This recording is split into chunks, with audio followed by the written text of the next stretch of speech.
Guys, welcome to Global Insights, and I'm always very glad to host Chaim Ben Pesach from New York. Chaim, welcome. Thank you, Alex. Good to see you again. And if you remember, we were very pleased that Trump won the elections, and we had one night without a sleep to make sure he's elected as a president of the United States. Um, but so far, I'm currently looking from Israel point of view. We have a very worrying news coming from the U.S. And Iran talks on the nuclear deal. So, Chaim, first of all, what do you see there? What is the problem? Well, it looks like what the Trump administration is proposing is to go back to the old Obama deal, more or less. They want 3.67% enrichment for the Iranians and for them to keep their program in place with certain restrictions. That was the Obama deal. The problem with that deal is they can easily, very quickly, build nuclear bombs in that situation. It was terrible when Donald Trump suggested negotiations. There shouldn't be any negotiations with Iran. Iran violates all their agreements. Iran has never kept any agreement they've ever signed. So there shouldn't be any negotiations to begin with. And once there are negotiations, the minimum should be a demand that Iran verifiably dismantle its entire nuclear program. Its entire program should be verifiably dismantled and destroyed, and there should be no nuclear program for Iran. Instead, Trump is offering going back to the Obama deal of limiting a certain amount of enrichment, which is meaningless, because if Iran breaks out of the agreement, they can easily go nuclear anyway. And in exchange, Iran not only avoids being attacked militarily, which is the real solution to this, not only do they avoid a military attack, but they also get sanctions relief. Trump is offering them removal of the sanctions, which would mean hundreds of billions of dollars in oil revenue for the Iranian regime, to build a massive nuclear arsenal and to strengthen its industrial base and strengthen its entire economy. It will be catastrophic if the United States does that. And we have a real problem with Steve Witkoff.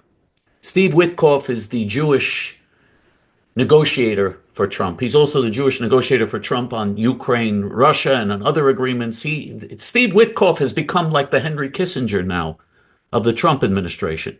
And just like Henry Kissinger, we have a real problem with him.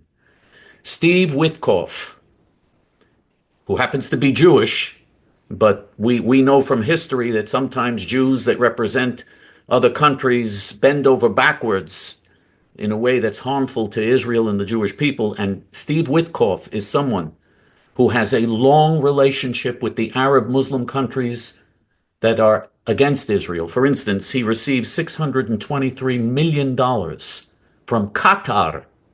Qatar is the country that hosts Al Jazeera, the television station that reaches hundreds of millions of Arab and Muslim viewers and that calls daily for the destruction of the United States, of Israel, of the Western world, calls for Islamic world conquest. They supported the Hamas terrorists on October 7th.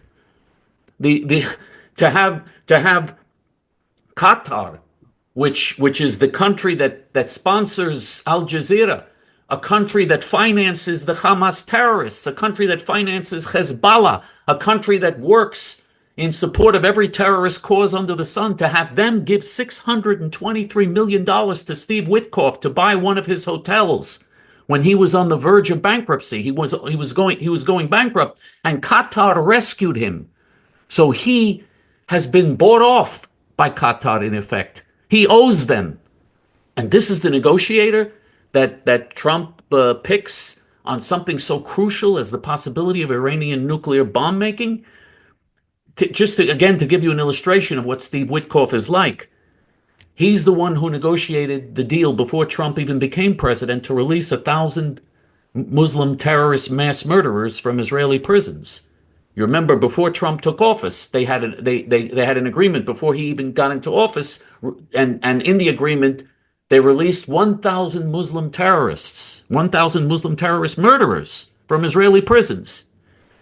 And Witkoff was the one who was involved in that agreement, and he engaged in direct face-to-face negotiations with the Hamas terrorists who carried out the October 7th attack.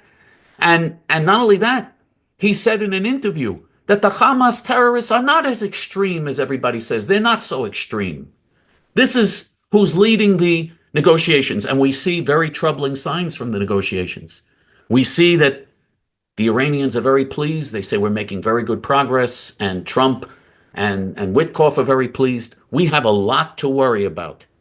I think Israel should go in and with or without the United States and militarily take out as much of Iran's nuclear program as possible. I think that Israel has to do that because there's nothing worse than the possibility of having a fanatic regime like that with nuclear weapons, with weapons of mass destruction.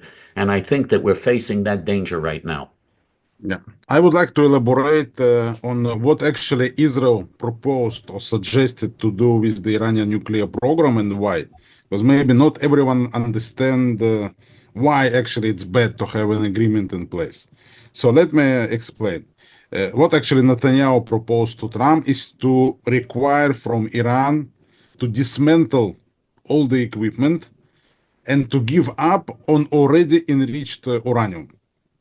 Only in this case we can say we managed to prevent Iran from going to the ability of using nuclear weapons. In any other agreement, and I mean any other agreement, that even doesn't matter what level of what percentage of the uranium they are allowed to enrich.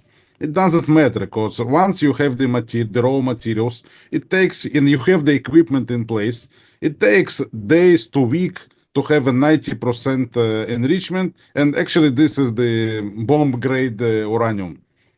And that's why all the other agreements, they are not relevant. So the only agreement which can work is to demand from Iran to give up on already enriched uranium, which is probably, according to what is published, is enough to create 6 nuclear bombs. They already have uranium for 6 nuclear bombs, and they have to give up on it. And of course, the equipment, if equipment is in place, all this is irrelevant, and just would be a decision of Iran to go for nukes. And I think that Iran is currently desperately, they want just to earn time. They understand that currently the situation is not in favor of Iran because Trump administration is in the White House, and they just need to pass they need the time to pass, and then they will see what happens. So they're currently in the weak point, and if we coming and internally in Iran, we know they have a lot of problems. And if we are now, what we are going to do is to lift the sanctions and to allow them to keep the equipment and to keep the enriched uranium. Wow, it's a disaster. It's a really big disappointment, and it's actually a big problem, I think, for Israel, and it's a big problem for the entire world. I am not sure that Israel alone can destroy the nuclear program of Iran. I think we can damage it severely, but again, they already have 60% enriched uranium, probably enough, for 6 bombs, and that's you cannot destroy this by any attack, at least not an Israel attack, I think. So the situation is really bad, and we need here an involvement of the United States, who will demand from Iran to fulfill these conditions. And I believe that if United States consists on doing that, Iran would withdraw, and they would eventually, I think, give up and be ready to accept the conditions. And besides that, we see here that the more and more involvement between Putin and the Trump administration, and even on the Iran matter, we see involvement of Putin. And again, I'm not that happy that this happens with regard to the war in Ukraine, and I'm not happy if this is what would happen in the Middle East. To remind you, just 2 days ago, Russia actually they signed the agreement before, but they now approved the agreement with the Iran for strategic cooperation, and all this is actually it's a very bad moves, and I cannot give any other good explanation for that. By the way, I should have mentioned this in the beginning. With your permission, I want to dedicate our discussion to Ilui Neshamot, elevating of the souls for Sharon Mitman, Malka Bat Meir, and Allegra Bat Shlomo. I agree with you completely, and as you mentioned, Alex, we worked very hard to elect Donald Trump because the Democrats wanted to sanction Israel. We were in a lot of trouble in the election, and we worked very hard to elect Donald Trump. But if you recall, in the videos we did, I always warned that there are dangers also with Donald Trump. That could also come back to haunt us, and I think we're seeing that. I think we're seeing that Trump's aversion to anything military is causing a real problem here, and I again, as far as Israel's concerned, I think that a commando attack by Israel, in other words, the Israelis sending in commandos on the ground to break in to the areas where you cannot attack from the air, they'd have to break in and invade. I think it's possible that Israel has done such spectacular things militarily. We saw with the beepers. I mean, we saw, of course, in the prior wars, Israel has done amazing things militarily in the past. And Israel, I know that Israel has contingency plans that potentially could do that. Also, there's another thing Israel can do aside from just attacking the nuclear program. I don't know, by the way, if Israel can destroy the entire nuclear program. You might be right. They may not be able to destroy the entire thing. I think they can destroy a major portion of it and set the Iranians back. But there's something else Israel can do, the Israeli Air Force can do. They can bomb the Iranian oil fields and the Iranian harbor.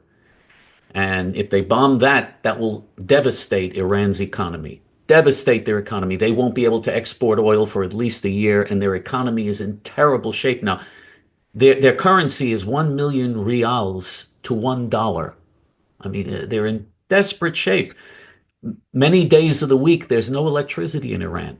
A country that's so rich in oil can't provide electricity to its own people. They can't provide drinking water to their own people in many parts of Iran. Their economy is in ruins. And if Israel destroys their oil fields and destroys their harbors where they would ship the oil, that could have a devastating consequence and could lead to the overthrow of the Iranian regime. So that also is something that I think Israel should do that. I think that and you know, if the Trump administration and other countries would condemn Israel for doing it, they would condemn Israel. They'd be against Israel for doing it, but nothing is worse than a nuclear Iran. That's the worst of all possible options. By the way, one other thing. Iran has certain highways and roads all over the country which they need to transport things and for the country to be one country. They need those roads and those highways. Who built the highways and roads in most of Iran? Israel built it in the days of the Shah. Israel knows all of the highways, all of the roads, all of the connection points in Iran. If Israel were to take those out, again, it would have a devastating effect on the economy. I think Israel can do a lot, but I don't think there's any chance. Netanyahu is not going to do that. Netanyahu, unfortunately, is not going to do that, and I think that puts us in a dangerous position. Let's hope and pray that this situation doesn't turn into a disastrous Obama-like agreement. I hope and pray. Yeah, and as I mentioned, it brings Putin, as it was suggested by the Russians probably that the current stockpile of Iranian enriched uranium would be transferred to Russia or would be under Russian control. These ideas, which is currently discussed seriously by the United States, I don't know. It's very, very frustrating, frankly speaking. Putin just recently, just as another example, he proposed a ceasefire on Easter. He said on Easter there'll be a ceasefire, and immediately attacked again after proposing ceasefire. Anything they do, you can't trust anything they do. I mean, it's so obvious you can't trust what they do. And so it's just it's really it's a bad situation. I think we need Israeli leaders that are willing to go independent. I think we and that are willing to take independent action because Israel does have military power if Israel wants to use it. But we'll see what happens. God willing, let's hope that the negotiations don't succeed. Although right now it looks like they're moving forward. Okay, Chaim Ben Pesach, thank you very much. Let's keep our eyes open on what's going on, and thank you again. Thank Guys, you. stay tuned for more on Global Insights. Thank you, Alex.